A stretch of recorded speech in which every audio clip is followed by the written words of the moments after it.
मई का महीना किताबें पढ़ने के एतबार से मेरे लिए काफ़ी अच्छा रहा। मैंने इस माह में कुल 6 किताबें मुकम्मल कीं।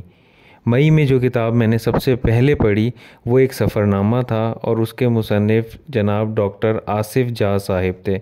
इस सफ़रनामे का नाम सिंगापुर से जापान था, जिसमें डॉक्टर साहब ने अपने 2 असफ़ार जो उन्होंने जापान में किए उससे मुतालिक और एक सिंगापुर के सफ़र का भी ज़िक्र किया है।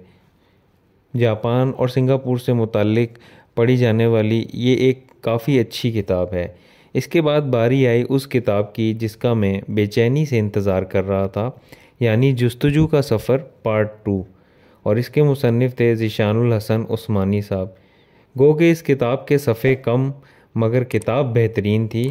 एक दिन में इस किताब को पढ़ने के बाद मेरे हाथ लगी जनाब मुख्तार मसूद साहब की आवाज़ दोस्त। ये वो किताब है जिसने मुझे बेहद मुतासिर किया और इसके ख़त्म होने के बाद मैं ये महसूस कर रहा था कि ये किताब काफ़ी जल्दी ख़त्म हो गई। चौथी किताब इस सिलसिले में जो मैंने पढ़ने के लिए मुंतखब की उसका नाम था मेरा भाई। ये किताब कायद-ए-आज़म की ज़िंदगी से मुताल्लिक़ है और काफ़ी बेहतरीन किताब है।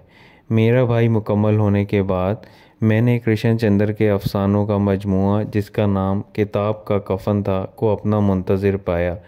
ये कृष्ण चंद्र का लिखा जाने वाला अफ़सानों का एक बेहतरीन मजमूआ है।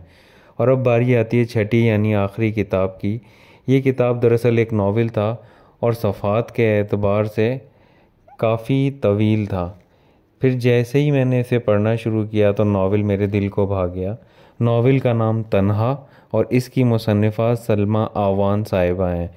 ये नावल 1971 सानेहा मशरिकी पाकिस्तान के तनाजुर में लिखा जाने वाला एक बेहतरीन नावल है।